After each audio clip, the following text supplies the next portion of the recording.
what happens is we will go to the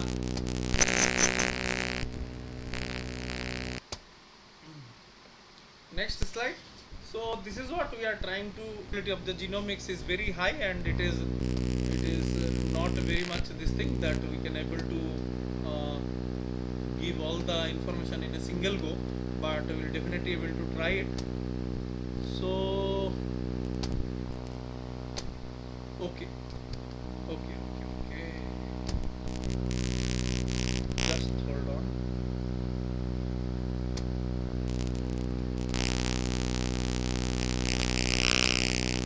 Yeah. So this is a kind of gene that we are interested in when we are talking about cancer genomics. So again, I will share with you one more link, and it will let you to go at a particular site. I will at first share with you the link, and you can click on it, and we will go to a specific data from the human genome. Not the whole genome we will able to study today, but a particular gene we can definitely able to study. Just 1 second, sir. Okay. I am okay. Now please click on the link that I have given to you. We will close the sequence, the whole genome sequence, and now we are going to a particular site of a particular DNA. Okay. Okay. Have you been able to enter? Okay. Now see what is this. This is the Homo sapiens isolate 44 BRCA1 or BRCA gene partial CDS. Now what is a partial CDS? Partial CDS is partial cDNA sequence. Okay. Now what exactly is a partial cDNA sequence? So let me tell you what happens. This DNA is such that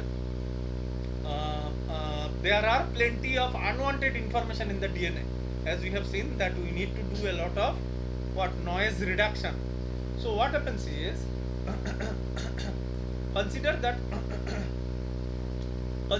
there is a DNA mainly for human. I think many of you are aware of it, that human genes are split genes. Now what is a split gene? Split gene means some amount of the gene is functional gene and some is unfunctional. There is no code out of it. It is only what? Junk. Okay. So there should be a method through which we should remove the junk in order to finally understand how the gene will look like. Isn't it? So CDS is nothing but cDNA sequence. Now what is a cDNA? cDNA is a complementary DNA. The complementary DNA is made up of functional RNA. We shall check it out in when we will talk about RT-PCR today. Achha, see what happens is this is a particular sequence of the BRCA1 gene. Okay. Now there are some information that you can see 271 base pair. Okay, this particular gene is 271 base pair. This is a DNA, linear DNA, and this particular version was submitted on 23rd of August 2018. So this was Homo sapiens. Now we'll go to a little down in order to see which kind of technology that was been used to find out this particular DNA sequence.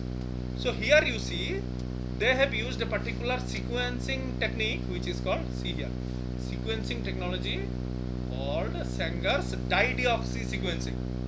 Okay, so this is the basis of all next generation sequencing methods that we practice today. So we will talk a little about Sanger dideoxy sequencing because there are two things. This thing is very close to my heart. What happens is the Frederick Sanger is the single person who received 2 Nobel Prizes. One for discovering DNA sequencing, and then for discovering protein sequencing. So this is a very rare feat that any person can this thing. But today there is a possibility that if a person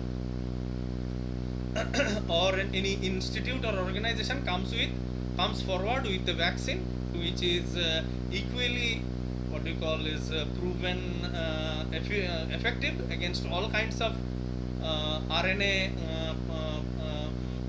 what shall I say, COVID-19, shall I say, mutants. So he can also get two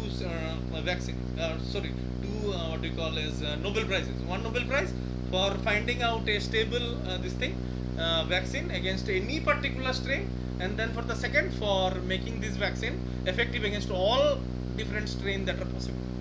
So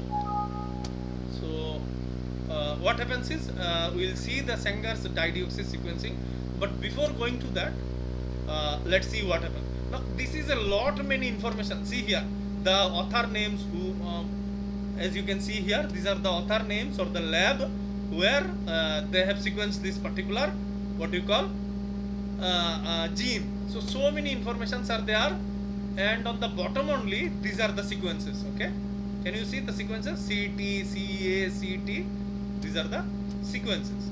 So what we will do is we will remove this unwanted information and we will convert into a simple readable sequence. So we will click on FASTA, FASTA. It is nothing but a format of DNA sequence and any kind of sequence data. So we have converted into a FASTA sequence now. You just have to click on FASTA, then it will become a FASTA.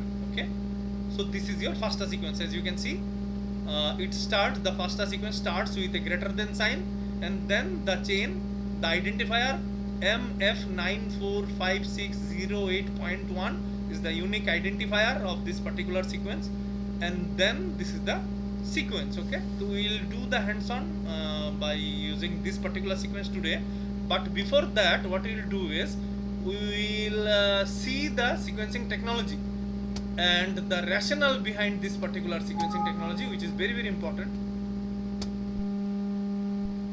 Okay, to understand as well as to this thing, to think that how exactly the sequencing technologies are working.